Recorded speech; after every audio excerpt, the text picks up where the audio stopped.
get started out of the sake of being respectful to your time for coming here on a Saturday. We appreciate you taking the opportunity to come to our second town hall meeting for the Aquila ISD 2022 bond election. My name is David Edison. I think I know everyone here, but just a brief introduction about me. I've been here at Aquila for 16 years, started as principal. Did that for 5 years and then became superintendent in 2010. And so I'm on my 11th year as superintendent. And what we want to do today is to just run through the basic facts of the bond election. We do want to stress to you, and we'll say this again at the end, that the purpose of this meeting is to basically give you information. We encourage everyone to go vote. Whether you vote yes or no, it's your opportunity to cast your vote as an American citizen. And so we encourage you to do that. And so again, that's the purpose of this meeting, is to simply answer questions, but to encourage you to go and cast your vote because your voice is important to us. And so I want you to be aware of that. Today's agenda is this. We're going to talk about how we got here. We're going to review our district goals. We're going to do a facility overview. I'm going to give a brief state of the district address. And then we have a guest presentation from Jake Lawrence with Government Capital. Government Capital did our bond in 2010, and they're helping us out again in 2022. Then we're going to do questions and wrap up. And then at the end, for those that want to, and this is going to be different from our first meeting, those that want to will be able to take a tour of this facility and show you kind of the different areas in which we need some help. We will be having some people also coming in from bingo, so just kind of be mindful of that as we press forward through today. We know that you will have questions, and we get it, we understand it, we want you to ask questions. That's the purpose of the town hall meeting. So in front of you, everyone has these Post-it notes and a pen. We ask you as we go along to write your questions down, and then we will pick those up as we progress through the meeting and go from there. We are recording these town hall meetings because we said that we will do that to put them on our website so that people will have an opportunity to view these town halls in the event that they could not come through. So I think there's a facility tour. So how in the world did we get here? How did we get to this point? In the fall of 2021, the Aquila ISD Facilities Committee was formed as an advisory capacity. And basically it was through a goal of the boards was to prepare a long-range plan for Aquila ISD. And so with that, the board decided to form a committee that would review potential projects, anticipated growth, the efficiencies of our current facilities, safety, education, technology, all these needs, to come up with a recommendation to take back to the board in order to determine whether we need a bond election. On January 24th, they did just that. They made a presentation to the board. And then in February, based on the recommendation of the Facilities Committee, our board passed a resolution to go out for a bond on May 7th in the amount of $9.25 million. And that's why we're here today. Who are these people? These are the individuals that served on the Facilities Committee, and you can see who they are. That has also since been published, so you probably know who those individuals are. I talked about the district goals. So each summer, our school board gets together in a lengthy meeting to determine the district goals for the following year. We also review our mission and our vision, and you can see our mission and our vision there. I won't go over to reading all of those, but our goal is to make sure that we educate every student to their maximum potential and prepare them for success outside of this place. So here are the goals for 2021 and 22. That the board came up with this summer. As I mentioned before, facilities planning. Goal was to develop a long-term vision regarding the facilities to accommodate student growth and programs, and then moving forward to have a completed plan by June 2022. And what that means is when we got to this point, when we had the committee, part of passing a bond is to have a long-range plan. And that's a state law now for the state of Texas, is that we've been able to take our picture of our land and develop it into long-range planning as to where we see this place going in the future. Parent and community involvement, that's been a big thing that we worked on this year by trying to increase how we get information out to parents. We believe that we're doing really well on that this year. Our staff retention, our goal was to move from 80% to 86% of our staff retention. We believe that we have some pretty amazing staff here. We need to work on keeping them here. And that was one of the things the board had told us to work on. So we're working on that. Extracurricular activities, this was an interesting one, but we would like 100% of our students, grades 3 and up, to be involved in one extracurricular activity by 2024. What research tells us is that when kids are involved in extracurricular activity, they become more successful in life. They learn how to get along with people, work with people, and so that's something that we're working on for grades 3 and up. So back to the facilities committee. So this past fall, when we met, we did what was called Imagineering. We basically gave them a notepad like we gave you and a pen, and we said, what is something that you would like to see at Aquila? What's something that we don't have currently that you would like to see, or something that we can make better? And the committee came up with a great list of things.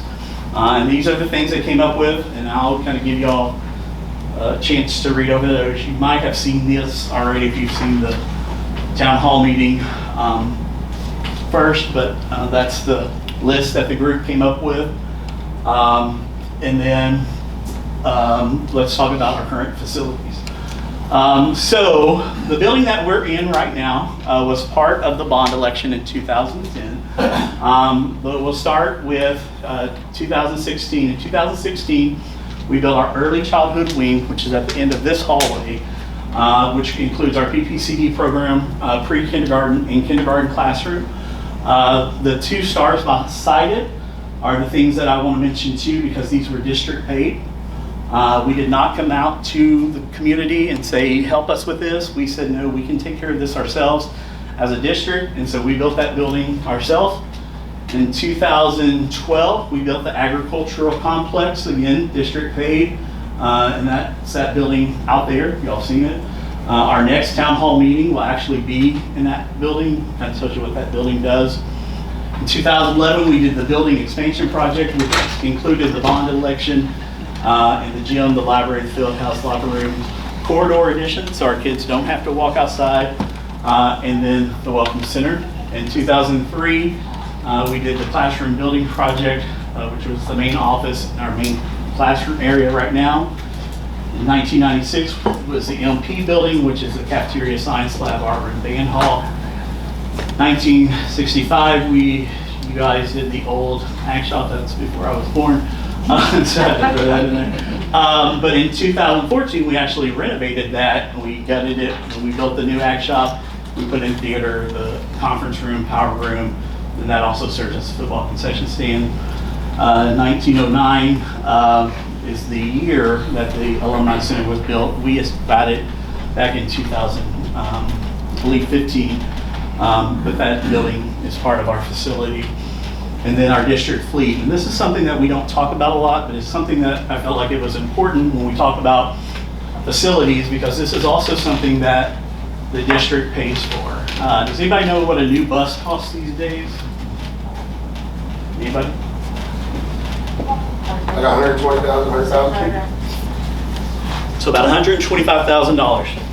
And so the district has a fleet plan that we were able to purchase buses, ag trucks, district vans, all things new, and they're all rotated within every 5 years, so that they're constantly evolving, newer, and so our kids are safe every time we put them on the road.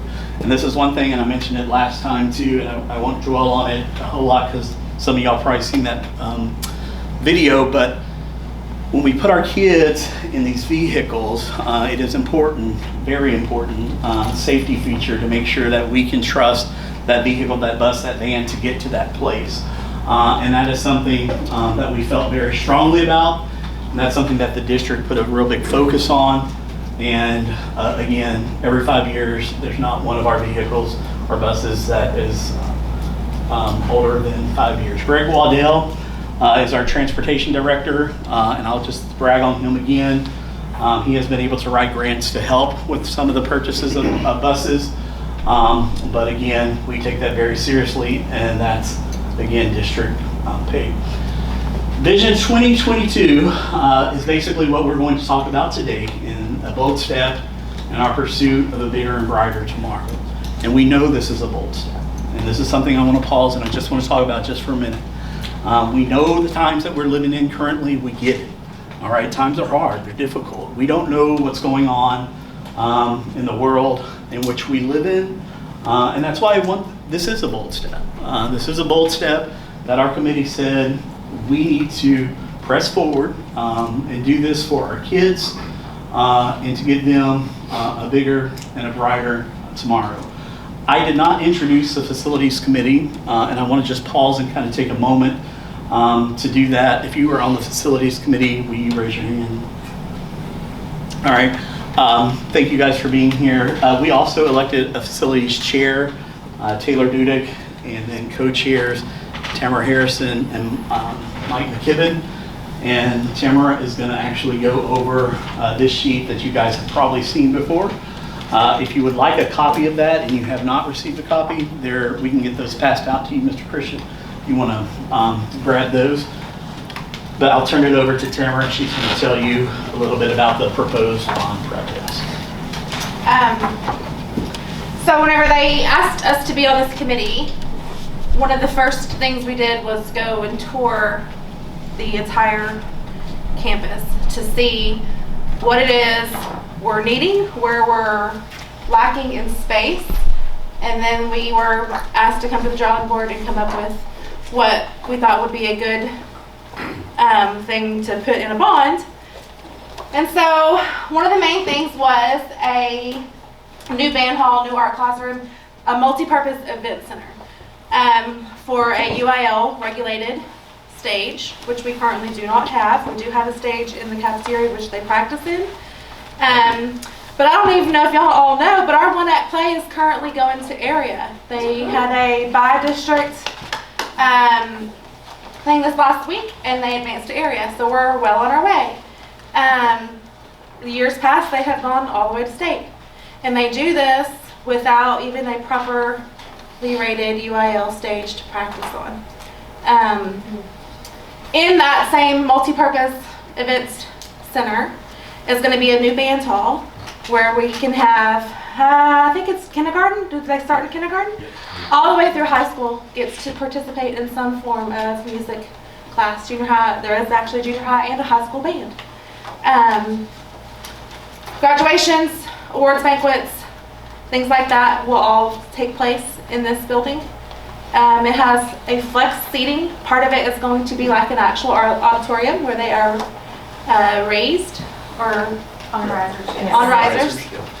And then the bottom part of it will actually have chairs and such that you can pull up and use for whatever big event, like the carnival today in the gym, if need be. Another thing was classrooms. These classrooms are really like busting at the seams with kids, and we're growing.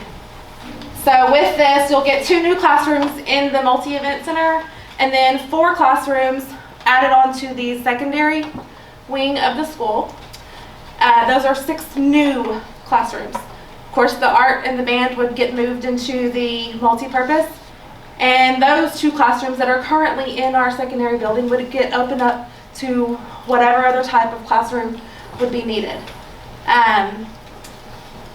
Special education classroom, Miss Cockrell basically functions out of a closet, It is very, very small. So the hope is to separate, give that department a bigger room to work, and to separate it from both elementary and secondary, so that they can address all of those needs more specifically. And then a dedicated elementary PE. Right now, pre-K all the way through high school is having to schedule in one location in the gym in their 8-hour school day.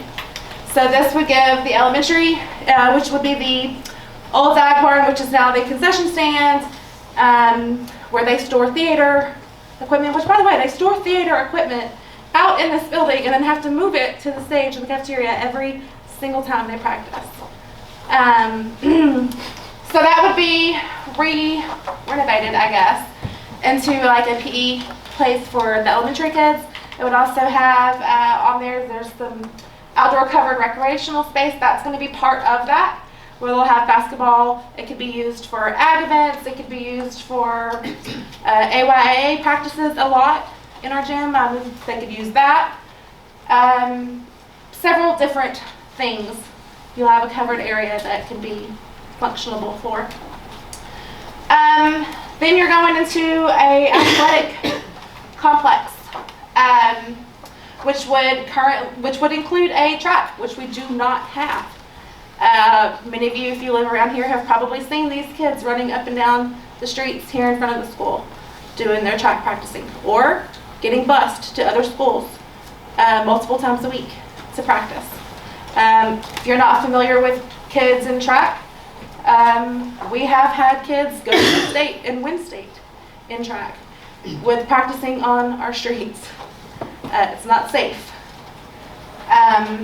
It would consist of everything that goes with track and field, including a new football field inside of the track. With that would be a field house for both teams to change and go during halftime and whatnot. Concession stand, restrooms, everything that goes with a football stadium. And then other improvements is the cafeteria. Right now, these kids are going to school or going to lunch at 10 o'clock in the morning. You're feeding pre-K through 12 in one cafeteria in the school day. So you're starting at 10 o'clock and you're going until 1 o'clock eating lunch, just to get everybody fed. The expansion of that would come from removing that stage, because we would then have the stage for the multi-event center. I touched on the covered recreational space that would be back there with the old Ag Barn concession stand now. Parking spaces, additional 120 parking spaces would be this way to help. If y'all come to a Friday night football game, people are parking in the grass. They're parking along the side of the street. We need those. Enclose the childhood wing. It's open. You have pre-K, you have K, and your early childhood classes out there, and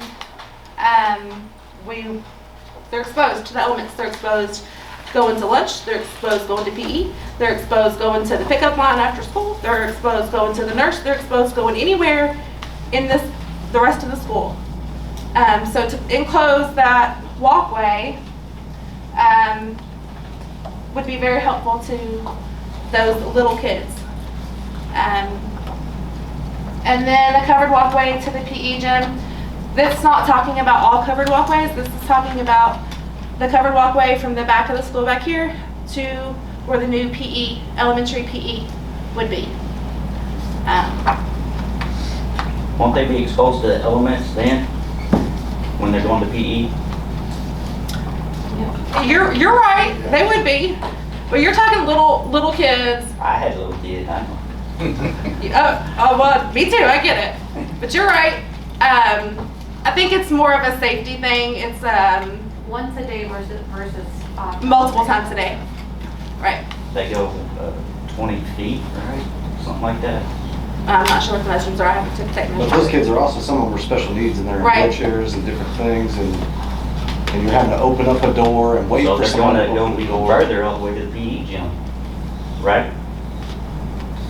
Yes. I will say those ECSE Still- kids only go to PE once a week. So once a week compared to 5 or 10 times a day. In and out. And we'll take a tour at the end so that we can show everybody the safety issue when it comes to that area.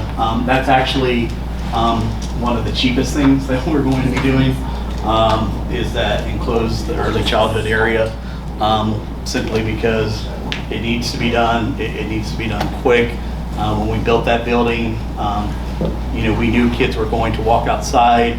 But those kids are in an area that sometimes they have to walk out there by themselves, and those they have to have a key code, and so again, it's just a safety issue. But we'll address it when we walk out there. So We you guys- also knew as a committee that this doesn't solve every problem that we Sure. currently have right now.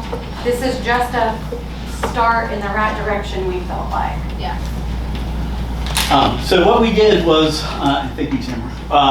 So we went back once we determined all of these things, and we went back to our list, and we said what this proposed bond package would take care of for our district, and we came up with all the things that it would take care of were crossed out there in white. And so you can kind of see all of those individual things. Bond website. One thing that I want to mention, our bond website is up at quillisdbond.com. If you go to this, I encourage you to go frequently, because we have frequently asked questions that we get turned into us, and we put them on that sheet on that website so that you can see questions people are asking, which are good questions, and we're giving answers to those questions. So that's updated constantly. So we encourage you to go to that website to take a look at those things. For the next few moments, I'm just going to give a brief state of the district address. I did a joke about this last time because nothing I do is brief when it comes to speaking, but I'll try to make this as brief as possible to kind of show you where we're at. So let's just jump into this.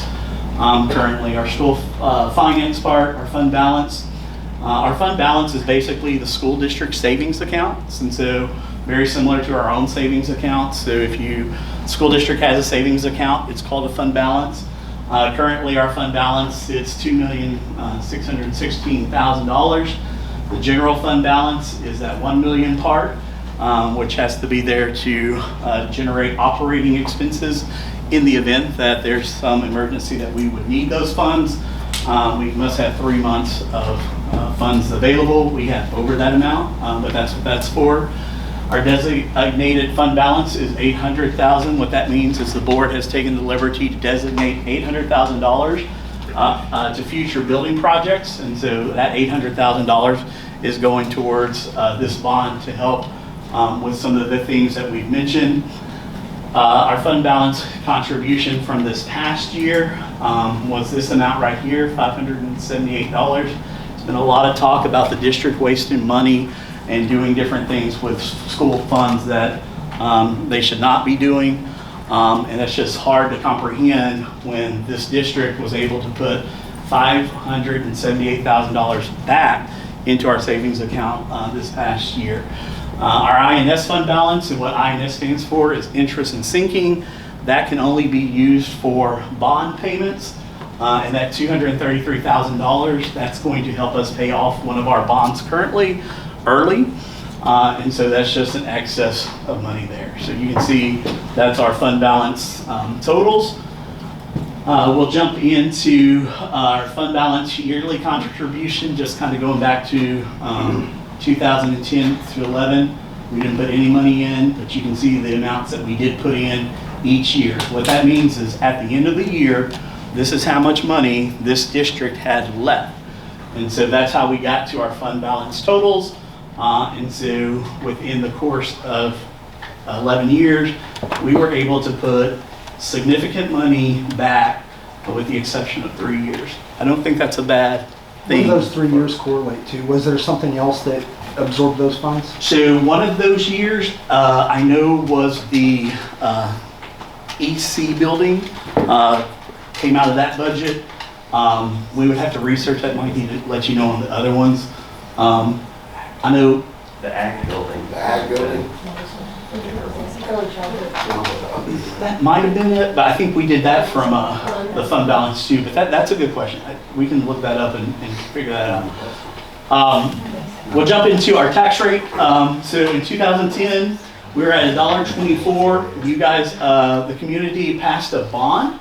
That's what that is right there, and y'all increased this to $1.36. So y'all said that y'all would support that bond and took us from $1.24 to $1.36. What I want to show you today is that in 2021, we're back at $1.24. Okay? I do want to say this because I'm human. I get it. I pay taxes myself.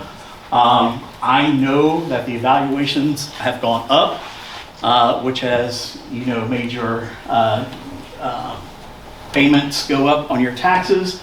But in lieu of that, what our district has done is bring this amount down. Okay, we could have stayed at $1.36 till today, but our board had the opportunity to lower that, and we have taken advantage of that every single year that we could to get us back down to where we are today, which is that $1.24 per $100? correct. Okay. Yep. All right. All right. So enrollment and transfers. This is our enrollment history. Right here. It kind of shows you in 2010 we're at 244. 2021 we're at 333. AISD transfer enrollment. This is probably one of my favorite graphs because we really have concentrated on transfers. We really have worked those numbers. And in 2010, our transfer number was 85. In 2021, our transfer number is 88. So when we hear those rumors that Aquilla ISD is growing because we're taking in transfers, we're taking in all these people, whoever Dr. Edison wants, we're taking, that is not actually the case. Again, in the course of 11 years, 85 to 88, that's not a whole lot of difference. And so, again, these are just facts that we want to share with you because we feel like they're important. This goes back to our historical tax data and our enrollment. As you can see, our enrollment has gone up. We have been able to bring that tax rate down. This is also on our bond website. But I think that, again, it's just an impressive chart to show you the things that we have been able to do. I'm going to turn it over to Jake Lawrence. We have worked with Government Capital, as I mentioned before, in 2010. And he's going to kind of go over a couple of bond things for you guys to tell you a little bit about the financial side. Thank you, Dr. Pedersen. Yes, Jake Lawrence with Government Capital. A little bit about us is we work as financial advisor for the district. Our role is to help assist municipalities across the state, whether that be cities, counties, hospitals, but also school districts, for whenever they want to do capital improvement projects, provide options and guidance on how to take on those types of issuances. And that includes bond elections for schools. And what we're going to talk about today is a little bit about the history of Texas public school finance, how that works for certain school districts, specifically to Aquilla, but also what's the opposite end of that if you are in a different situation. Historically, what schools have been doing, and also the opportunity that provides for the district to pursue with this bond election as well. Y'all feel free to interrupt me for any questions as y'all have go through this. I'll keep it brief, but just to give you a quick kind of look at what school finance is and what it breaks down to and starts with is the school district has two separate two separate tax rates available to them in order to levy revenue or taxes to garner revenues to pay for certain things. The main one, or the two of them, are M&O taxes and INS taxes. M&O taxes stands for maintenance and operations. That is essentially the budget that the school district has available to itself to have the school run. As you can see here, it pays for salaries of all the staff and administration within the ISD, technology upgrades, facility maintenance, upkeep, unexpected expenditures, general and monthly school expenses. It's what keeps the lights on, and it allows the school to be able to operate every given day. They also are subject, those revenues that are brought in are subject to what's called the state funding formula and the redistribution of wealth. The good news is that for that portion of the funding formula, Aquila is on the receiving end of additional funds from the state. What that means is that it's not all, or I guess required to be garnered from the citizens in the community based upon the total valuation. The state provides above and beyond what is normal for the average school district to this school to be able to run and function. So there's the plus side of what Aquila has available to it. And all that is, how you figure that out is based upon a formula between with the number of students you have and the assessed valuation that you're able to tax upon as well. And I'll kind of go more into that too. So on that redistribution of wealth, what they're doing is they're taking it from those property wealthy districts and giving it to what's called property poor. Now, I'm not saying this Aquila is a property poor district that receives additional funding. Just according to this formula, it says you're property poor compared to the number of students you have within the district. So say, for instance, if you're out in the Permian Basin where they have, not as big of a population too in certain areas, if you're out in Pecos or in some of those small towns like Wink Loving and things like that, there's, maybe only 150 kids there, but they have billions of dollars to be able to tax upon. So they still are property wealthy is what that's referred to as. And so y'all on the other end of that, not much oil and gas out here or additional investments of wind turbines or wind farms. So y'all receive that additional funding there. The INS taxes. That is a tax rate, and those revenues that are brought in, which Dr. Dustin just touched on, all those revenues can be used for is to pay down your loan from a bond that is passed within the district. You cannot use those for anything else. You can't commingle those funds between each other. Is strictly what it's for, and the bonds can be used for just really what is required today: new construction facilities, new construction of facilities, rehabilitation of old ones, new equipment, and new programs for the districts. The good news is that INS taxes aren't subject to the state funding formula.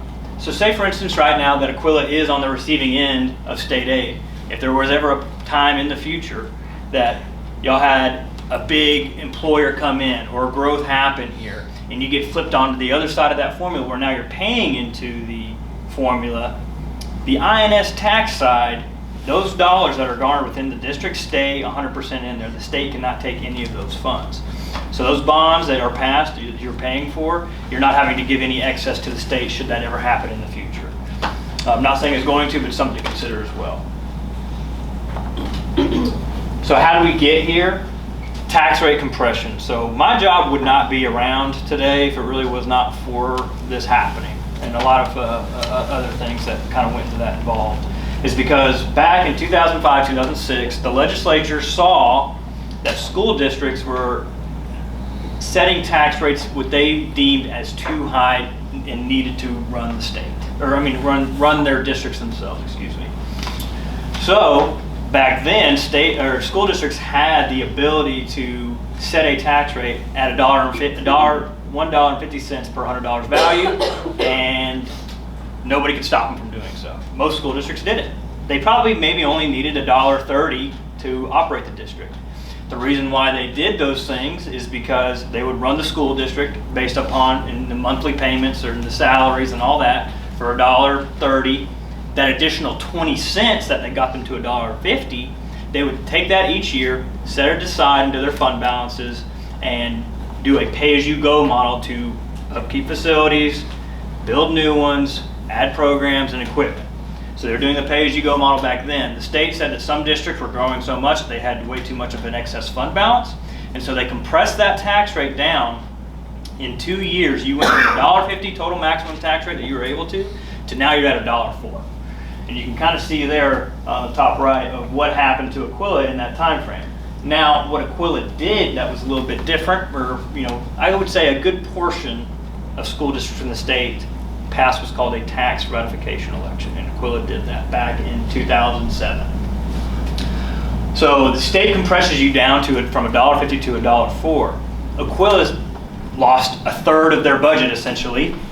So instead of cutting a third of their staff, a third of the programs, a third of the equipment, what they said is that we'll go to the taxpayers And would you vote to have us go up to the maximum of $1.17 instead of being at the $1.04? So that's what allowed the district to be able to go out and raise a little bit of additional revenue to keep running the same level of curriculum and education for the school by having that be passed within that 2007 year. So instead of going down to $1.04, y'all went back up to $1.17. It was very common. Most school districts that didn't do it in 2007, they did it within the next decade to some nature. The only ones that really did not do it were property wealthy districts, because they were having their excess funds. If you're going to raise taxes on the M&O, which is subject to the state, you're going to be sending just more additional money to Austin. That's not going to help the district. Aquila is not in that situation. So what that essentially does for Aquila is that you did raise a little bit of tax rate within the community, but you got a pretty good portion of additional state funding to come in too. So pretty good decision, and most school districts that are in y'all's situation have definitely done that. It's the right and fiscal responsible thing to do, and it's just that. So yeah, I wanted to give you a little bit of an idea about what tax rates have kind of gone through in the last couple of years. But we have an additional tax rate compression that happened in 2018. The legislature came back in and said, well, tax rates are too high again. We're going to compress you down. We're going to provide a little bit of additional funding for schools to make up a little bit of that difference. But what it essentially did for Aquila is now you're no longer at $1.17, you're down to 96 cents, and you got to do it immediately. But the additional funding that you got from the state 75% of that new money had to be spent on classrooms, or classroom teachers, full-time librarians, counselors, and nurses. You could not spend it on anything else. Because the state said that they wanted to provide teachers with a higher pay raises because the pay scale had not been competitive across the nation compared for other things too. So it was a good use of money. I think it was important to do, and it's what school districts were having to tackle at that time, and the state did front the money to do that, because from 2005 to this compression, the funding levels for school districts were getting lopsided. The locals were paying more to fund the school, and the state was paying less and less. You try to keep that about 50-50 as much as you can possibly can. It's difficult to do, but over that time frame of 13 years, it was getting more and more based upon every district in the state to be locally funded than the state funded. So the state had to recalculate what they were going to do, and that's what this tax rate compression did. I know this is tough to see, but I'll give it a little quick breakdown of the current district's bond information and outstanding debt. So there's 2 INS bonds that are outstanding for the district currently. There is what's called a 2011 QSCB bond and a 2011A QSCB and a 2011B bond. The QSCB is what the building we're standing in, correct? And what that was back then was a interest-free loan that was provided that the voters went and passed, because coming out of the Great Recession of 2008, the federal government allowed bonds to be sold at subsidized interest rates. Those are no longer available, unfortunately. I wish, some for certain situations like we were with the economy a couple years ago would have maybe opened another opportunity for that, but that is no longer the case. So what that provided is an opportunity for the district to go out and borrow a pretty good sum of money and not have to pay any interest on it, just pay back the principal. And it's very low. They did come back in, the federal government came back in and said, well, you're not going to get a completely 0% interest-free loan, and they added a little bit to it. Now it's at currently 1.2%, which is still not able to be garnered for the length of that bond was. So as you can see in this example, is right here, these payments each and every year about $110,000, and you're paying $8,000, $6,000, $3,000, $2,000 in interest every year. So very, very low for what you're borrowing against as well. The 2011B bond, this is the bond that matures next year. That bond itself was the bond from 2001. And why it's called the 2011 now is because it was refinanced at a lower interest rate, just the same way as you would do your mortgage. And that allows the school district to get and pay less debt service each and every year, but also provided an opportunity for them to be in the situation that they are in now to have this be paid off, which is what the intention of the district is to do here, so we don't have to pay off, and next year you'll pay it off here in a couple months, hopefully. Area tax rates. So I think this is important just to give an idea of what you're kind of trying to compare yourself to. Taxable values, that's what you're able to tax upon for school districts. Anywhere from, for you look at Aquila at 104 million roughly right now, or you can, go look at the larger districts like Hillsborough, which is, probably getting closer to $1 billion. And what that means is if you levy one tax penny in Aquila versus one tax penny in Hillsborough, they're getting 8 times the amount of revenue brought in just for that same tax penny. So that's why you can look at Hillsborough, and you can't really necessarily compare yourselves to them, of course, but they're garnering way more revenue to be able to pay back their bonds and also fund the school to run and operate itself too. You can see the last times they've done their bonds over here in this column. 2020 for Hillsborough, 2020 for West, 2015 for Whitney, 2019 for Blum, 2010 for Hubbard, 2018 for Itasca, 2015 for Abbott, and 2011 for Aquila. So the reason for that, if you take a look at these numbers, this wealth per student portion, if you're below $397,000 per student, you receive state funding more aggressively than you would if you're above it. So that's the situation I was talking about earlier, is that you are below that number. These school districts that are not below that number, they're paying, well, they may not be paying recapture and paying a lot to the state, but they're not getting any excess funding like Aquila is either. So they are all kind of mostly funded predominantly, or at least a big portion of it is more local than it is coming from the state, because it's an equalization of wealth.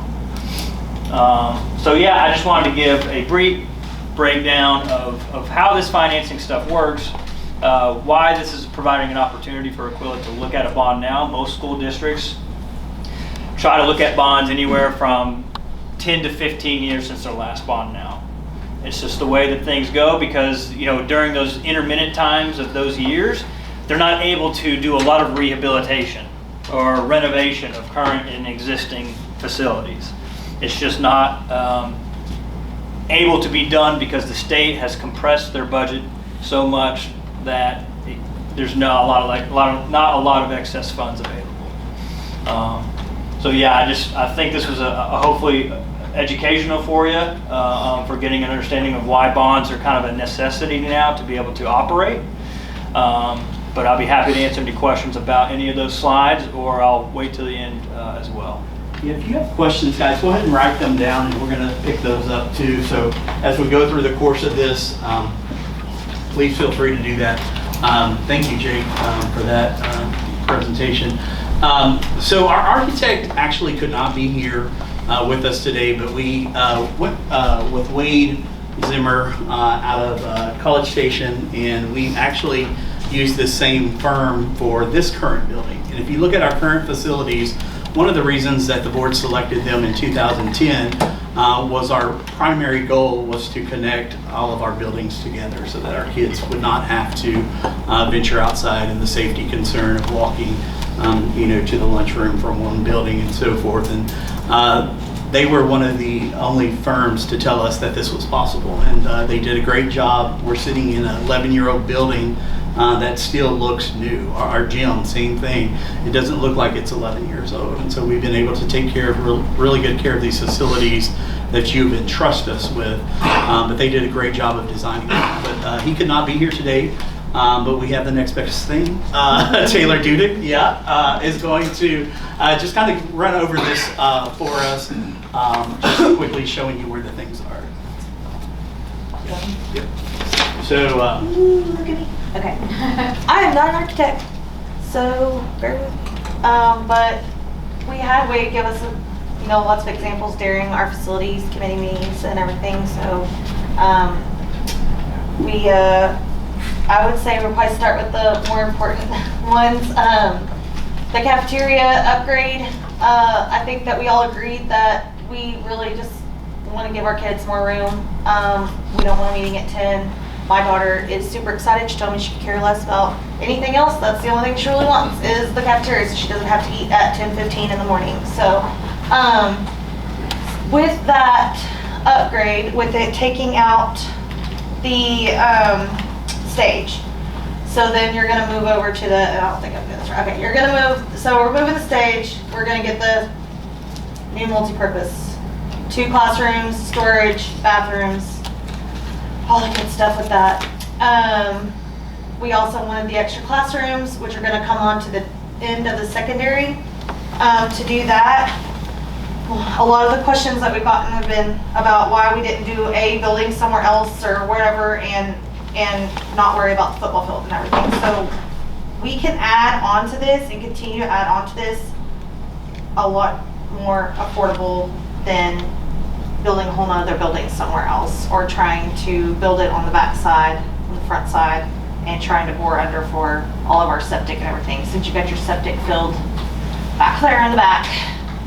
So you got your additional classrooms. They're going to run into where our stadium is now. So that is why the football field is going to be over here.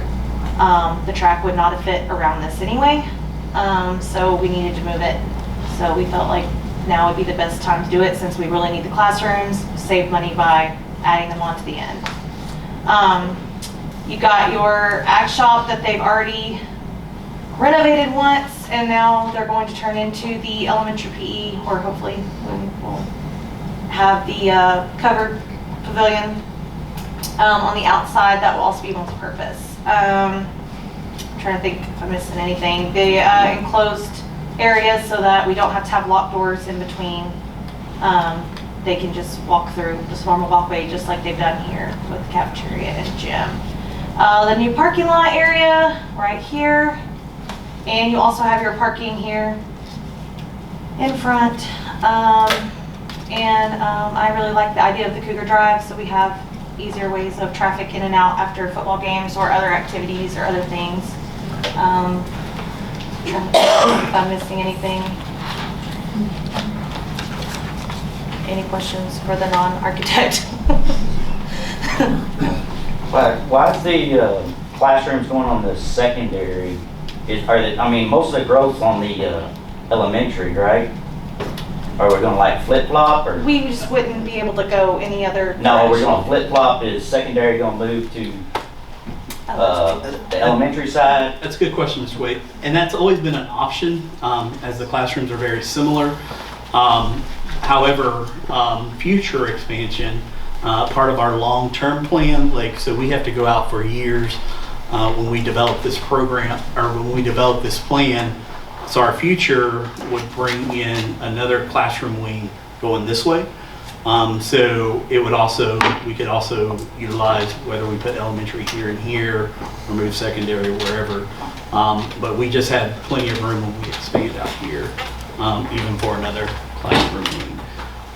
One other idea that I did want to share, and I shared with someone today, was the fact that just to give you an idea of classroom sizes that we kind of have. So on these hallways are 7 classrooms.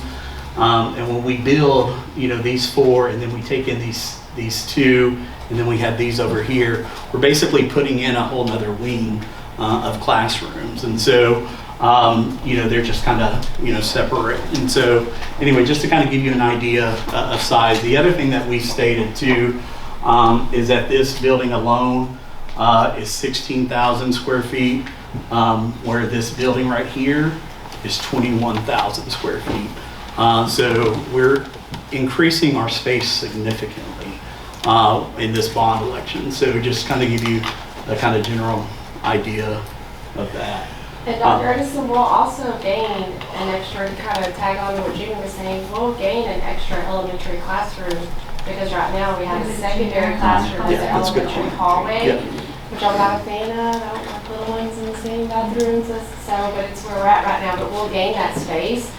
And Which space is that?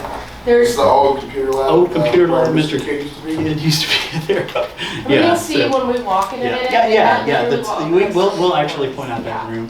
And then again, we're gaining this space back here for elementary PE, which we believe will preserve the life of our gym, because our gym will not be getting used as much as it currently is with the little guys. Also, we just like to point out too on the shoe aspect, while it might not be important to some, it is a financial barrier to some people. And in this new space, those kids will have a rubber mat floor, wall to wall, so they can go in and run and be free and whatever they have. So we do want to open it up for questions. And if you have a question, we have principals here that are going to pick those up, or a postcard. Mr. Christian's going to take the opportunity to read those off. And we're going to have myself, Jake Lawrence is going to help us with the financial part. Written questions. Is that an option for me just to ask the questions myself? Just because I prepped before I came here. And one of the reasons we're asking you to write them down simply is because these will go on our FAQs. So our FAQ sheet on the website, so that we can let everyone know. I'll transcribe them. Okay. All right, so, and we'll also have facility committee members jump in if there's something I can't say that they can say. All right, Mr. Christian. I have one question so far. Will moving the dedicated elementary PE allow for the middle school and high school athletics to practice during the day? Yes. Coach Williams, you want to kind of touch on that, or I don't mind touching on it, but currently we have elementary classes that take up a large part of the day in the gym, which does not allow for our guys to be able to practice, or for us to have like a boys athletics junior high and a girls athletics junior high, where they can fully utilize those spaces. So moving these elementary students out frees up our gym for all 8 periods to be utilized by athletics. Yeah, and right now, and some of y'all even went to school here, y'all understand. First period we have junior high athletics, and it's together, boys and girls. And we had about 48 kids on the court at one time. You got to split that court. It's no good. And then you're asking also to either come in the morning or stay after. Well, we still have to have high school after school, and one of the high school is morning and one of the high school is after. So you're pretty much, the ones that are getting kind of the raw end of the deal is the junior high kiddos. And I'm sure it's probably been like that a while. More space is very much needed for practice time. Thank you.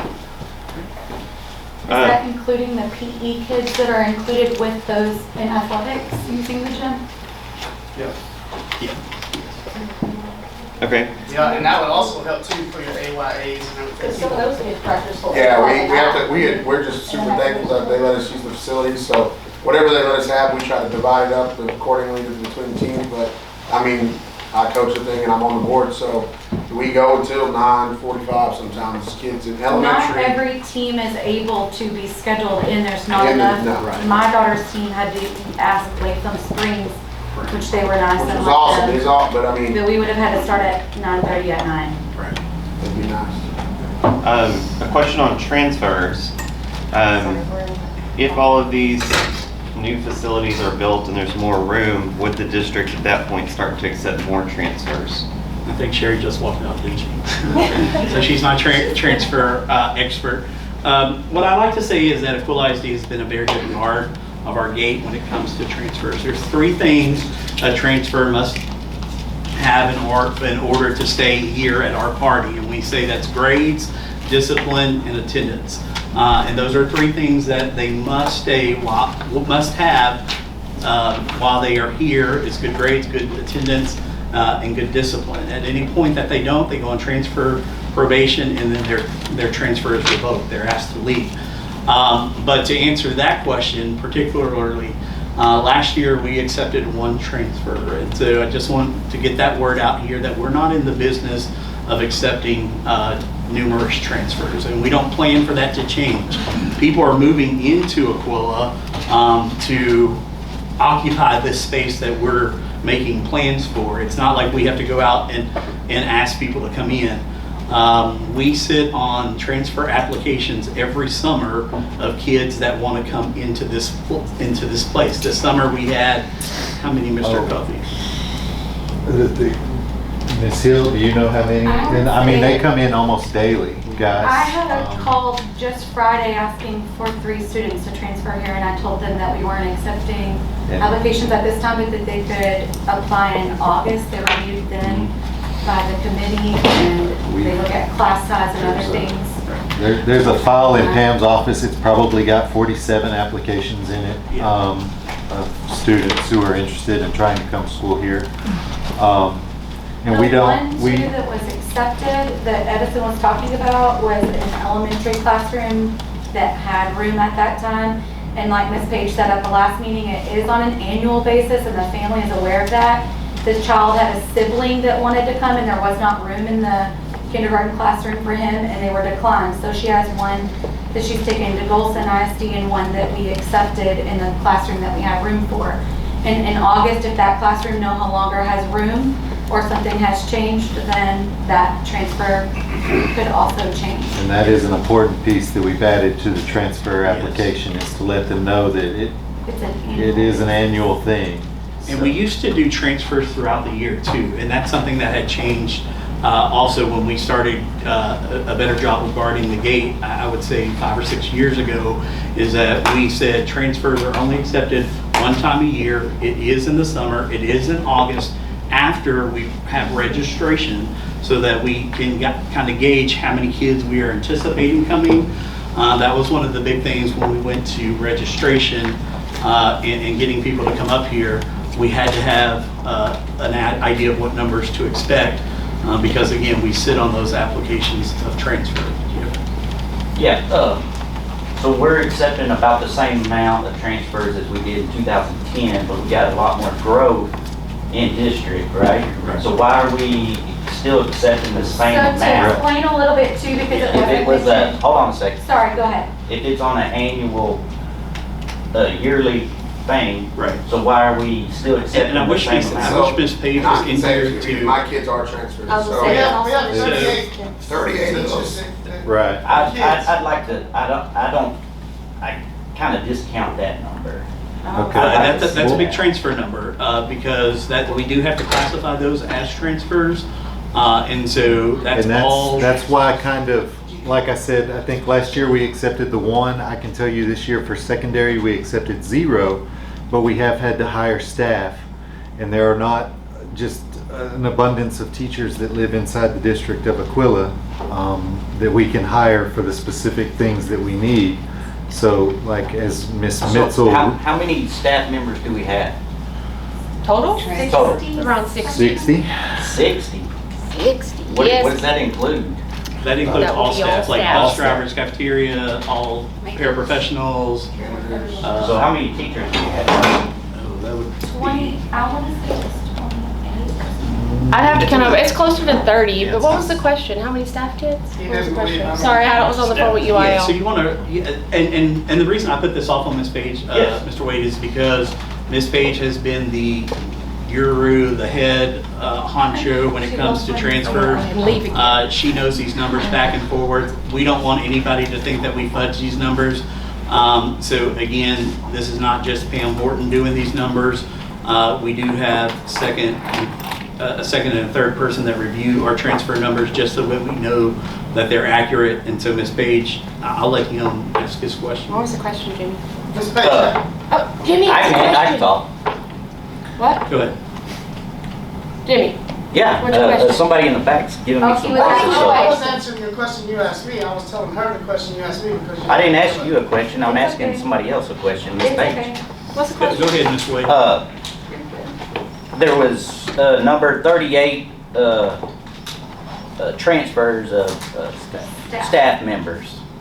And I asked how many staff members we had, Oh, okay, so, and they said we had approximately 60.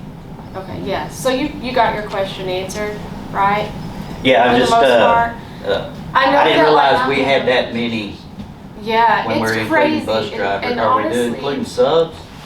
Not No, including no, it sub, but we doesn't. are including custodial, there's 5 Yeah, I custodians. include all of them. So basically This is that, my crew, the everything. number that y'all saw earlier, I actually updated them again.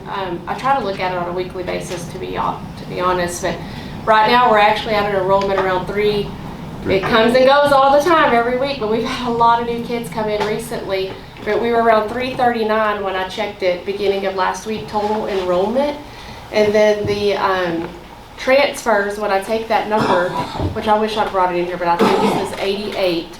But I do know once I remove staff kids and our ECSE kids, the early childhood special education program, once I remove that, we're left with 49 transfers. 10. I know that. Sorry, So that it's basically ECSE, we did not, 10. in the 30 that we mentioned of staff, it was including the ECSE 10. Special. So we're at Special needs 49 is districts. what our staff and our ECSE kids, after you remove them, we're at 49 transfers, which is about like roughly what, 14% of enrollment transfers. But Yeah, I was just sorry. wondering why we're accepting the same amount as we did in 2010 as we are.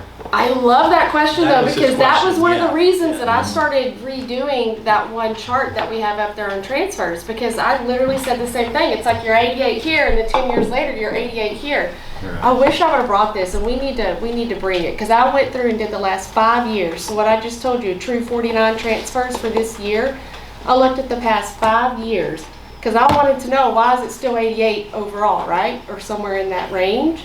And it's because the true transfers after staff and ECSE, it does go down every year, but it's because the staff kids and the ECSE enrollment is going up. And I actually have that, and I want to print it because I'm a visual Is person. the ECS the pre-K? No, that's the early childhood special education program. Like, we're the hub for this area. It's something we started 4 years What ago. all school districts do they come from as well? It depends on who has an agreement with us, but yes, so Covington, we have several little surrounding school districts, but they're only with us until they're 6, and then they exit. But they range, right now, we're ranging from like 10 to 12 of And they're those considered kids. transfers. They are, yes, they are. They So are. that And then they number go will back to change their, once yes. They And they get exit at 6. age 6. They exit at 6 years old. Or before, if they improve enough, they can actually go back to their home campus, which we've had a lot of success there too. But then as those kids get identified in the county, they come here, and so they would be transfers. Yeah. So new ones would come and replace kind of the ones that age out. To give you an idea, when we started that program 4 years ago, we had 2 kids in that program. And now we're 10 to 12. So the enrollment in that program and staff kids keeps going up, which makes that number look the same. Does it make sense? I'm visual, so I like to see it on a chart. I wish I had that, Even but like from one year to the other, we had a para who was in district and then moved out of district just for their own reasons. And she had like 3 kids, 2 kids. And now their kids are considered transfers, but she was already here. I was like Miss Tackett, but they were in district and they moved out, so.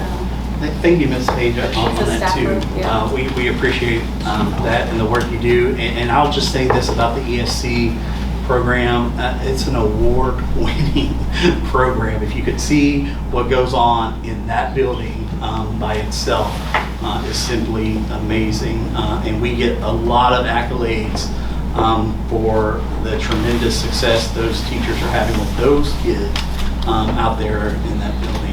And I'm it's just part of glad. what gives us diversity. You know, to me, that's huge. And it is one thing that is teaching your children that may or may not have a disability how to live in an environment with humans that do. And we don't get the opportunity to have a lot of diversity here, and that is one thing that I love capitalizing on. So it's wonderful. Ready for the next question? One other question on transfers. It says, what if students currently transferring out of the district decide to come back to Aquila ISD? Nope. Oh, no. No, if they live inside the district, then we must If take. they're here and they transfer to another district. Oh, Is that what the sorry. question probably was? Yeah, I think so. I thought you meant they were transferring, they left, and then they tried to get back in. Oh, yeah. If they live here, we cannot say no. I know, So sorry. But they are ours, we have to accept Is that your them. question? How many are there? Oh, okay.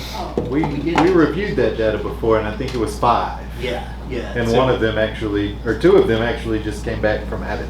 Yeah, but that's not correct, because we looked at that, but it was not the correct number.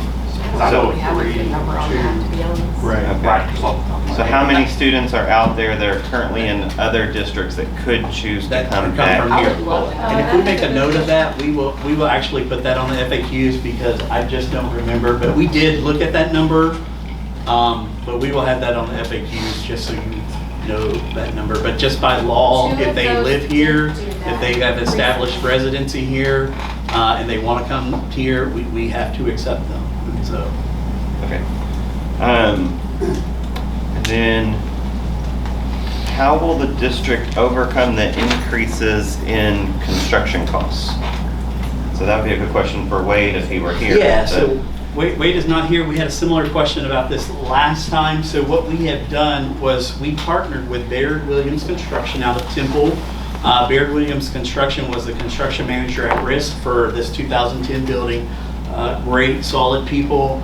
And we have visited with them about this plan and this design on countless occasions. This is what took so long for us to finally take it to the board because numbers were ever changing. They're still ever changing. But we believe with their help, we have built enough in what we believe was inflation cost. But we also put a 6% contingency in the overall budget to help with that. And so, you know, your contingency, like when you build a house or whatever, but on something this big, we put 6% just because we don't know how much the prices are going to change. But we are confident in our number. But again, inflation is ever changing, y'all. We are living. How living will in a you crazy world. prioritize the building? Say you encounter a situation where the 9 million, we've come, I don't know, Okay, yeah. whatever the cost may be. Yep. Like how are you going to prioritize the building and the execution of the project? Right. What gets cut first or however that situation. Right, so we briefly discussed this, but one of the first things, a lot of these things like hinge on each other. For instance, like we can't take away the cafeteria stage until we build this thing right here. We can't build these classrooms right here until we build this right here. So we do know that we will start with this because we can start with this and the location of this without any issues to our daily operations. And then we will come back and take care of these other things also. But to answer your question, was when we make a commitment, we feel strongly that we have done the research to fulfill that commitment. In the event that we do, let's just say, run out of $9.25 million, I would hope that over the course of the next year, we would be on track to continue to put money back into our fund balance so that we could pick up the additional cost of this. I've been here, again, a long time.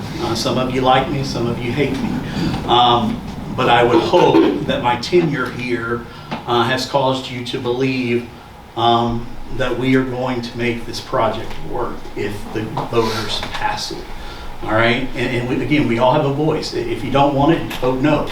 But if we pass it, we're making a commitment to you guys that we're going to take care of this project. And I think that I work with the board well enough to know they will designate the money to make sure that these things get accomplished.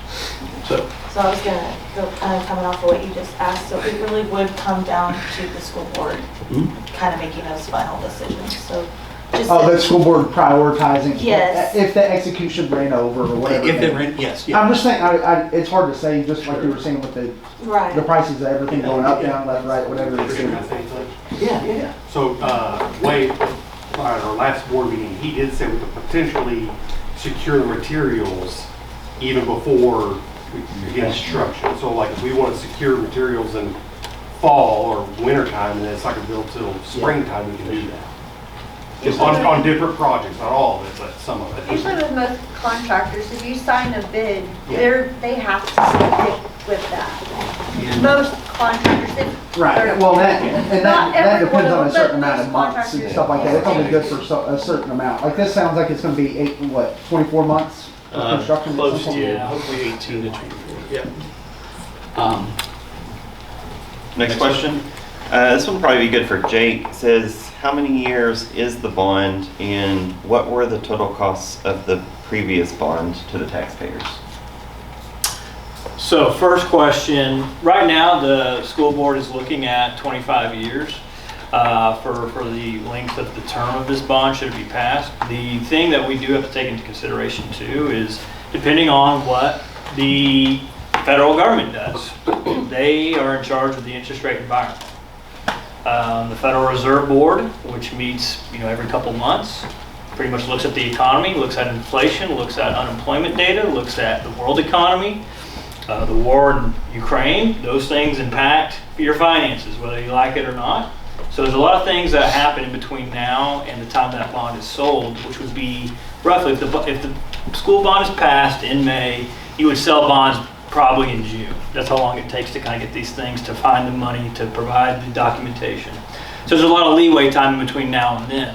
And so my job is to monitor that situation for interest rates and how that's going to affect these bonds, because I know it's important to that in that regard. So right now it is planned for 25, but if the federal government does some things that are not known and it's hard, you can't really gauge it because we're in a different time than normal times, then that may change. But right now we're at 25 years. The second question about what is the total payback, I think, is that kind of the question, the total payback of what the previous bonds were? That's correct. Okay, I can look that up. I have it right here if you give me a minute. It's just I'd have to go back and total up the total principal and interest, as I imagine what you're asking. Yeah, absolutely. What I was trying to do is trying to understand if like what's the total cost to the taxpayer and for this bond and compare it to the previous bond, just to understand kind of where we are. Okay, I can get you that answer. Thank you, sir. It takes to get the data. We'll circle back to that. Next question might be good for Coach Williams. What are going to be the total, or I guess all the perks of having a track here versus our current situation? Well, it's tough, and it's been tough for years, I'm assuming. This first school I've ever been at didn't have a track. And we have right now 29 kids in junior high running track and about 33 kids in high school running track. And up until about a week and a half before track season started, we were just gonna stay here on the field and on the roads because we couldn't, everybody we talked to about using the track, the surrounding areas, couldn't go. And we finally got okay to go to one of them, but we could only go on a Wednesday, and we couldn't get there until 5 o'clock. So it's pretty tough. Plus, man, you put a track here, it's good for the community. It'll have lights at night. The community can come get on it and walk. Now, I did talk to Dr. Edison about this. Like, there would be some rules. You don't want bicycles and stuff like that on the track. You don't want dogs in the track. But it would be great for the community. It would be good for all your practices. It'd be good to host a field day where you could actually get on the track and do stuff like that. I think tracks are huge. They're super important to an all-around program. It's also stuff you can do in PE classes as well to get them out of those other buildings during the days when the weather allows it. I don't know who asked that, but hopefully that answers the Well, I was just thinking too, we found out the other day all the perks that came with, like with hurdles and all the stuff that we thought we would have to We didn't buy. realize that was A lot of included people in the might not know that. Plus also you can host track meets. I mean, we used to host 3 or 4 track meets a year, and now we're actually hosting the district meet this year, but we have to do it at Meridian, and that was super hard to try to find somebody that would host us because normally the schools around here that have tracks, they're either hosting or they're on it when you want to use them. So our district meet, our high school district meet is next Wednesday. So we'll have to go 20 days before we can even go to area. And that's not good at all. Hosting track meets is good for the community, good for the Booster Club, gets more people involved. Plus, I feel like if you do got a track, you'll get more kids running track. But just to ad lib on what Ms. Cox said, and she's on the facilities committee, was that this track does include everything: the shot put, the pole vault, the you know, the triple Mats, jump, mats are mats, crazy. everything, Hurdle. yeah, the equipment, and all of that is included. It's not going to be an added expenditure to the district. This is all included in this. So it's not gonna be locked off, the community will be able to.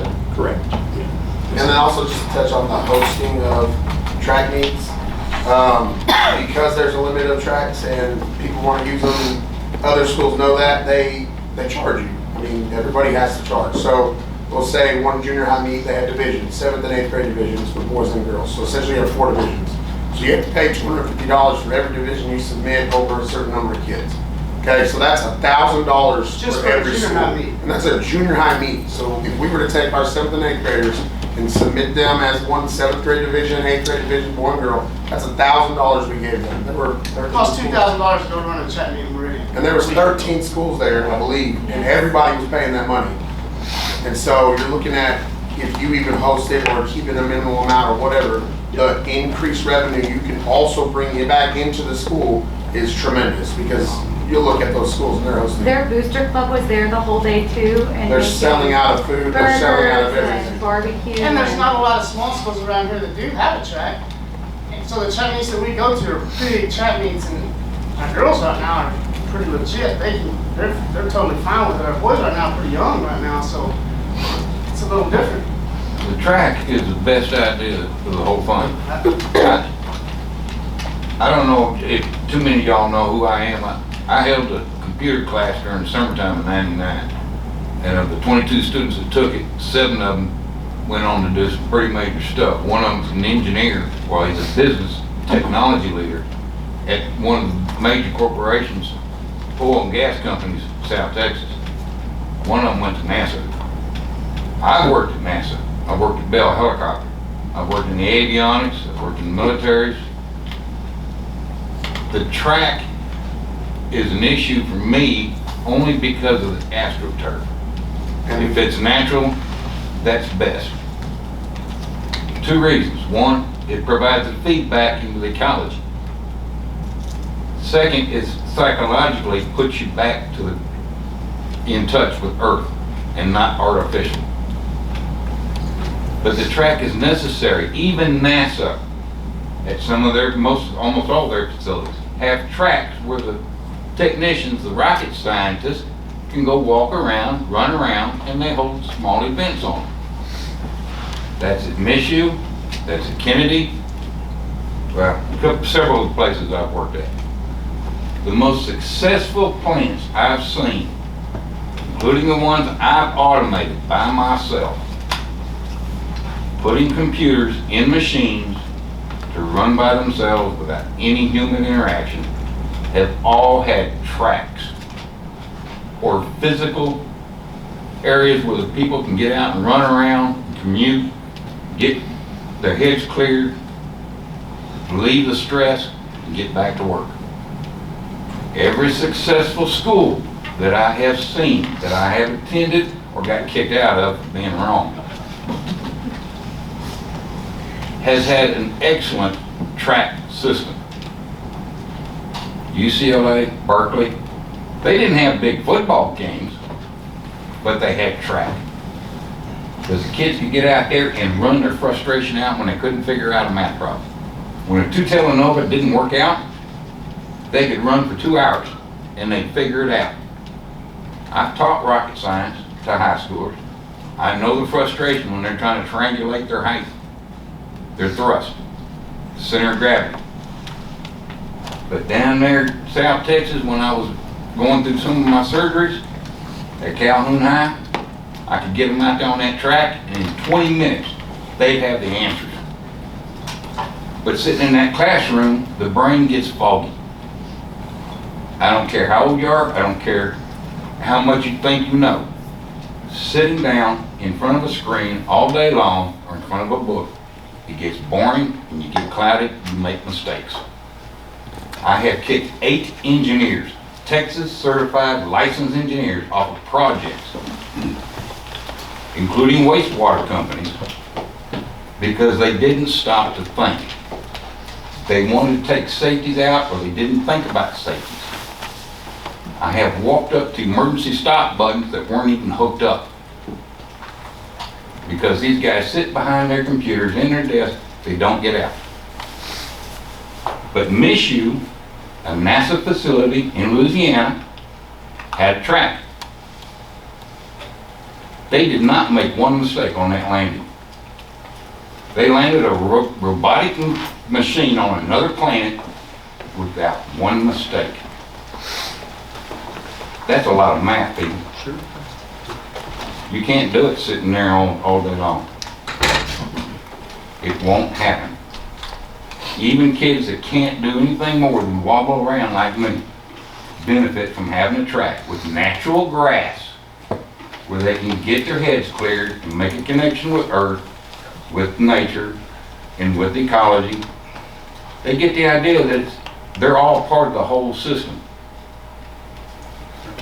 As far as educating, I'm getting tired of kicking people off projects because they don't know what they're doing. I'm no longer able to work, but I've been reassured that if I ever get to where I can get around, I still have my security clearances and security badges and IDs for both NASA, Bell Helicopter, and 2 others that I'm not allowed to mention. They won't take my security clearances unless I do something stupid. Thank you, sir. Go ahead. So wait, if Aquila, the track's here, and Aquila hosts track events, y'all talk about these funds, does that just go back into the fund balance, or does the school district have a little bit more leeway on how those dollars are spent? On how we had to pay for the junior high and high school to enter in the track meet, where would that fund So go? typically those go into the athletic funds, which offsets the help, so the district's not putting, having So to. it would help keep it maintenance? It would help keep it maintenance, it would help keep getting our guys different things that they need. Uniforms, go back into the athletic So the budget. school's not having to foot that bill, but- So the school's not having to. So we would also be able to host football playoffs on this. We'd only be able to do 6-man, or we'd be able to also do 11-man. I mean, in reality, 11-man school is not gonna ask the 6-man school to host their game. They're just not. They're gonna go to other 11-man schools that have nice facilities, and they're gonna host those games. Now, we have hosted 6-man games here, and by all means, they're gonna come and ask. They've asked even now. It's kind of a brotherhood, small schools. We all kind of just know, hey, can we use your facility? We got this playoff game. And then they pay the amount, and it's ranged from anywhere from $600 to $1,200. And so that's kind of how that works. Would there be enough stadium seating to host an 11? It would depend on, I guess, but they're not gonna 11-man schools are not gonna ask a 6-man school to host their game. Yeah. There's nothing here. I mean, They're they gonna go to can't take their Whitney, team out to West. eat or They're anything. gonna go to the schools that have facilities. If it's up to me, I don't want 11-man playing here anyway. Like, I don't want the town to see it. Like, I'm a 6-man kid, and I've grown up in it. I've played it forever. I've coached it for 21 years, and I don't want to see it. that's all I think about. So. We do have a few questions that was brought up about the turf, and I'm going to hold those to the end because they all kind of overlap. But one question is, what are the plans for the old football field? So, as we mentioned here, part of that will be, this expansion actually goes into like where the bleachers are and part of that area. But the old football field will be become the practice field for our guys currently if they need to practice on that. You might know that this area back here, we've done some renovation, dirt work and stuff for the practice field back here, but we would move those guys in here. But again, it kind of goes back to future expansion. We would need that space to expand. And we have a question on extracurriculars. What are the percentage of kids that participate in extracurricular activities? And you want to take that? Man, that is a good question. I don't know who asked that. But we need to put that also on the FAQs. We will get a percentage. And I'm just surprised we don't have that already because we've started to work on that goal, like I mentioned before, from grades 3 and up, we want 100% of our kids to be engaged in an extracurricular activity. And let me express extracurricular activity. That does not mean just athletics. That means just different things that we can put kids into to get them interacting with other kids, to get them better prepared for life outside of school. And one of the things that, again, we started in 3rd grade, and we just did a survey before spring break, gauging those kids things that they like, and it's a lot different from kind of what we were thinking, growing up. There's more technology interests, there's more robotics, there's more different things like that these kids are involved in, and if they're involved in them outside of school, that's an extracurricular activity. So we'll work on getting you that number of kids that we currently have in extracurricular activities.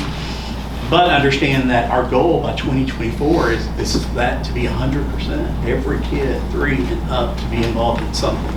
And that's a board goal too. So that's something this district has taken on pretty heavy. And then underneath that was, what are the current numbers for football, track, 1-act play, I guess, etc. And I know you mentioned track, Coach Williams, but... And I know, before you mention that, I know that that has been a question that has come in on the bond info thing recently, and so that will be uploaded to the FAQs. It has not yet. I wish I could remember those numbers, but we will upload it for y'all now. Interesting factor about the fine arts. Let's just talk about theater, music, and let's just talk about theater, music, art. And art. Thank you. Elementary kids, grades K through 5, participate in those programs. So they go to those programs. So they're actually a huge number of them that get exposed to those 3 departments are engaged in those. So when we're looking at these numbers, we also included grades K through 5, and we listed them K through 5 for this person that asked, but we will make sure that that's on the FAQs too, so you know those numbers. And here at the end, we're just kind of getting to the track and field. I guess first off, why turf is the big question. Why artificial turf, and what were the reasons for going that direction?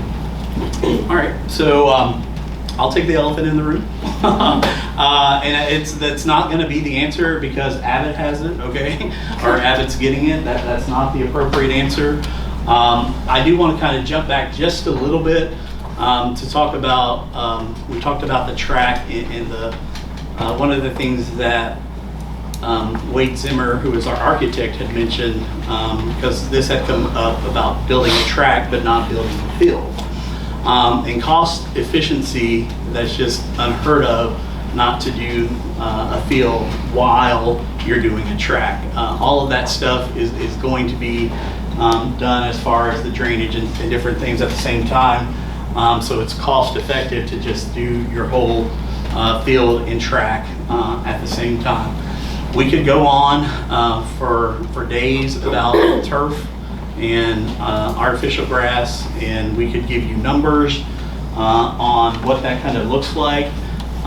Numbers are easily refuted when it comes to, well, we paid this much for water this time, and we're not going to pay water for this time. It kind of just goes back to some of the benefits, and let's just kind of look at those real quick. The use of the field for more hours per day with no field recovery needed.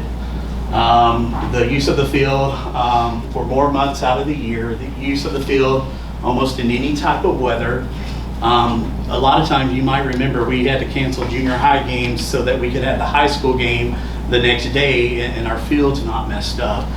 This thing could be played on anything. We can rent it out to generate revenue.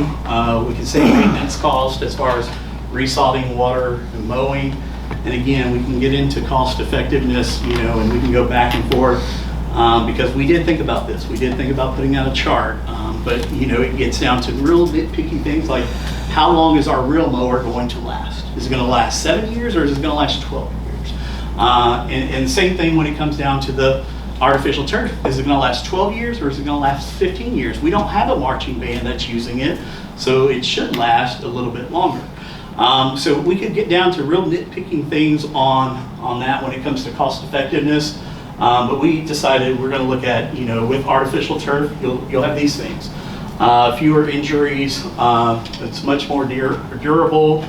The natural grass, and so forth. But again, I want to be fair in the cons of artificial turf. It has a negative stigma over grass fields. Obviously, it does, and that's one of the biggest cons about it. The initial cost of a turf field is going to cost a little bit more initially, but it goes back to the cost savings that are potentially there for a turf field. And then there's the potential for heat hazard scenario, which we hear about periodically.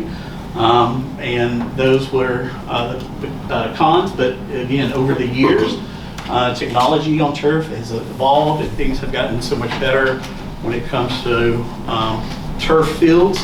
But one of the biggest things that a gentleman that we talked to about turf said is that you can do anything on your turf as far as your events.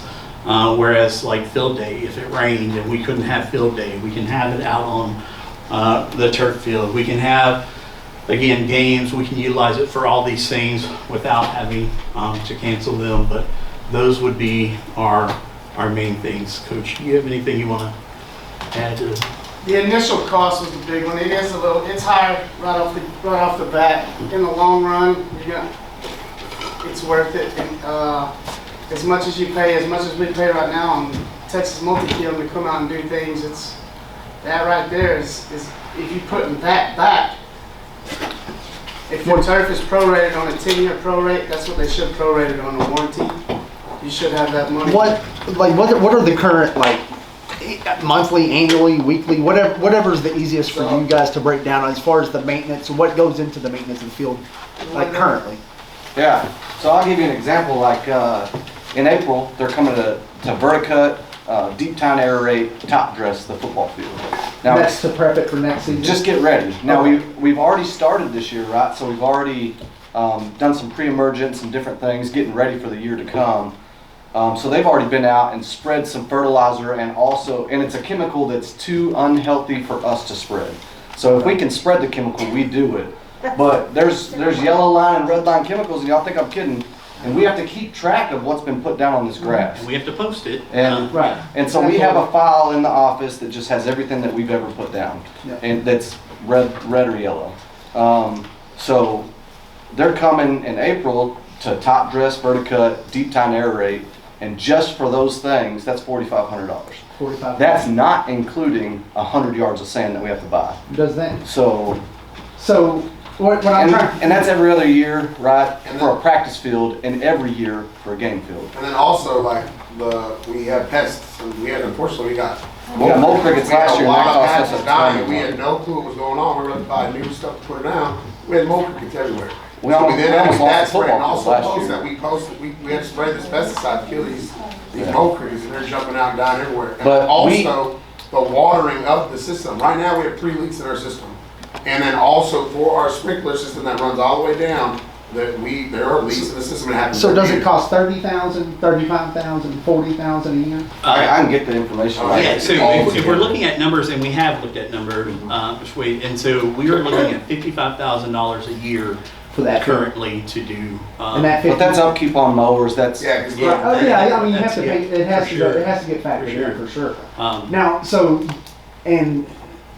and this would be a bigger field and a bigger area, I guess, on top. Right. So it's not really.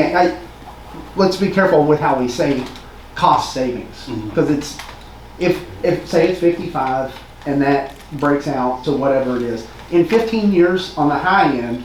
10 probably at the short end, you're going to have to replace that field, right? And if it's $500,000-$700,000, you save no money. if it's $55,000 a year. So I'd just be careful with the way that we word things. Sure. Matters. Cost And again, $375,000 to put new carpet down.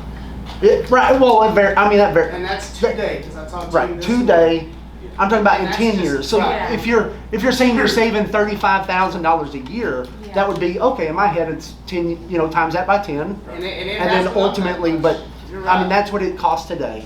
Right, but the cost will go up to actually take care of a grass fill as well if the No, costs no are going doubt, up on no, everything. no doubt. I'm just saying, are we getting to an even balance, or are we Right. on You a just don't one want side it- or the other, is You what I'm don't trying want to to promote understand. it too much Yeah, as we're like saving. it's cheaper. So You just don't want it to be promoted so much that it's like, hey, we're saving all this money. Well, just don't say you're saving money, you're replacing it with something else, and it's gonna cost everything the same. Well, and then Whatever I it may be, think- don't pitch it what it is not. You might be saving that situation on maintenance fees, yearly maintenance fees, but at some point, you will replace the grass, like you said, and it will be a set amount. Yeah, costs are about. Right, and Yeah, I right, think so the it's, biggest- maybe it's cost neutral, or whatever. it may But the be. biggest benefit of it is that there ain't gonna, like, say something terrible happens and some fungus or something hits and it starts spreading and it's spreading on the mower wheels and it's other things. I mean- That patch of dirt out there on the thing could be gone. And as a coach, and both of you guys are both coaches, I'm sure both of y'all have looked into like that situation, right? It sounds like you read about it. But on the flip side of that too, there are other situations with staph infection. Wrong. Staff does not live on turf. And Turf hold- gets too hot, it cannot live on it. Hold on one second. And then the injuries on top of that, right? So there are, we know that the NFL is already looking at it now, but we also, I mean, there's reports and studies that say 60% increase in lower extremity injuries on an AstroTurf field.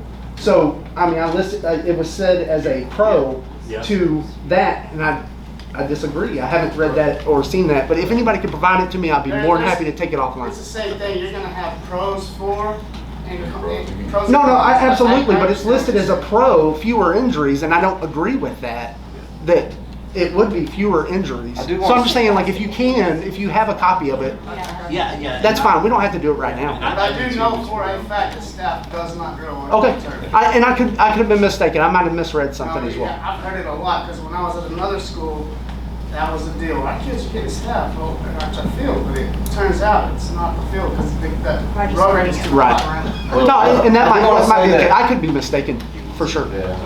Source is super important when you talk about this matter, right? Because I've seen a ad now or a post floating around on the Facebook that talks about the disadvantage of having turf or grass or whichever.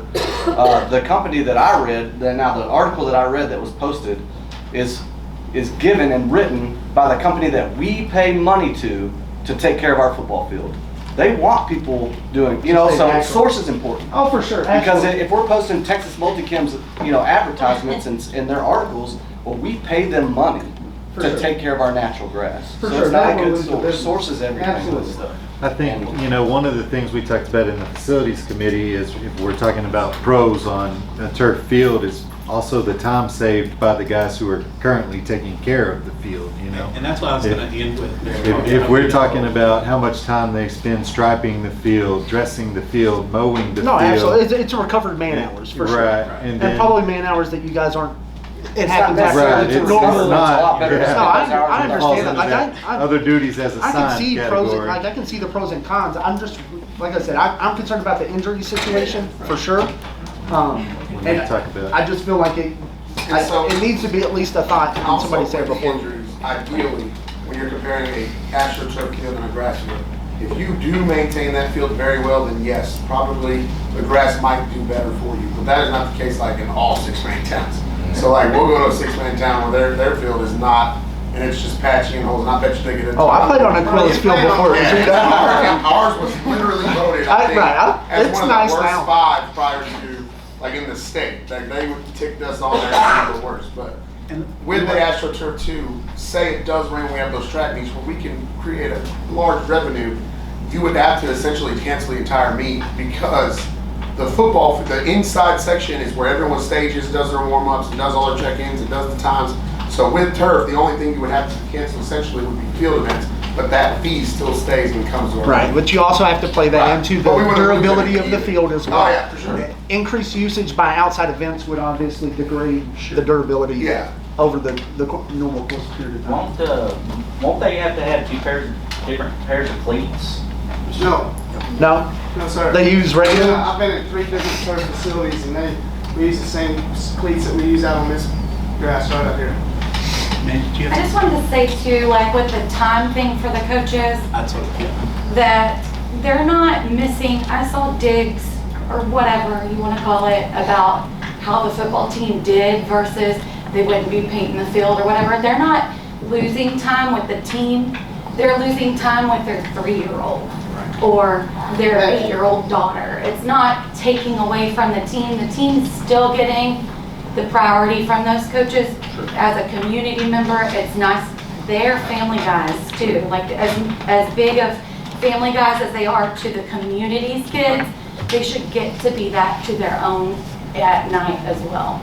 For me personally, I think that's I'm gonna give it important. all my all right here. I'll put my hours here, regardless if it's what it is. I'm gonna do my But job. again, at the end of the day, our coaches are family men also. Yes. And we have seen them on this field at 12 and 2 and 4 a.m. in the mornings, working on it, countless hours, and then striping the field on top of that after the practices well into the nights. And that's just another pro in my opinion. When it's all said and done, I'm like him. I think the track is, that's my huge push too.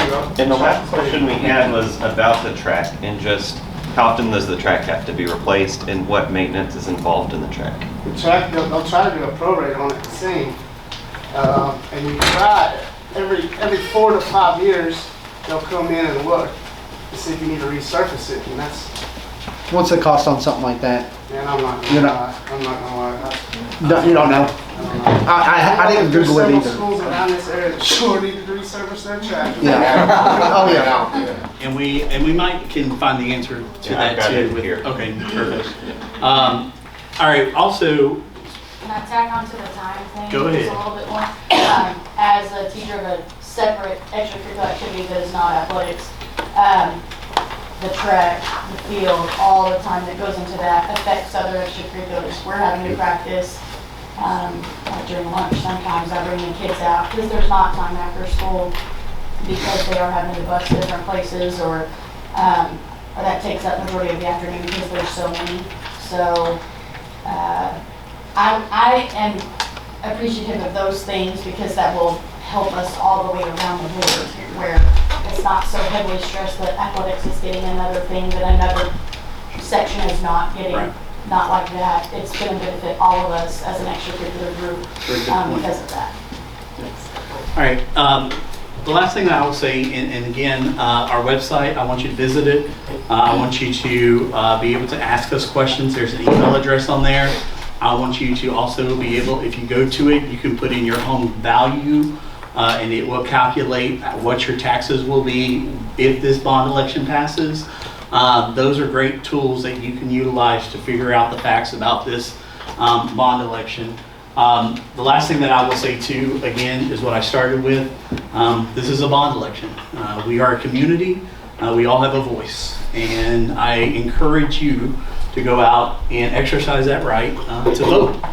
I do want to say this too. We have given you a lot of resources to come forward and ask questions and to talk to us. Let us know your concerns. Let us know so we can answer your questions so you feel like you can make an educated decision when it comes to this particular bond. But Mark Twain said it best. He said, the truth is hard to kill. Okay, I want you to just think about that for a minute. The truth is hard to kill. But a lie well told is immortal. A lie well told is immortal. We hope that we have provided you with excellent information so that you can have the truth. Because I'm telling you, it's hard to kill. You can come, we can print you off anything that you want to see. We are very transparent.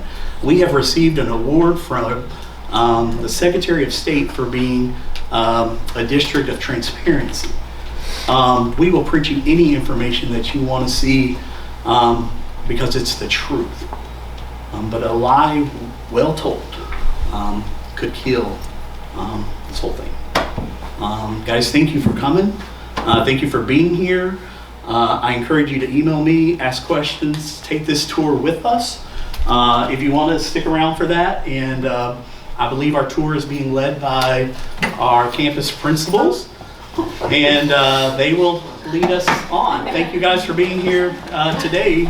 Next meeting is going to be actually in the Ag Shop on Saturday, April 9th. It's an evening meeting, so pack a lunch. Just kidding. Thank you guys.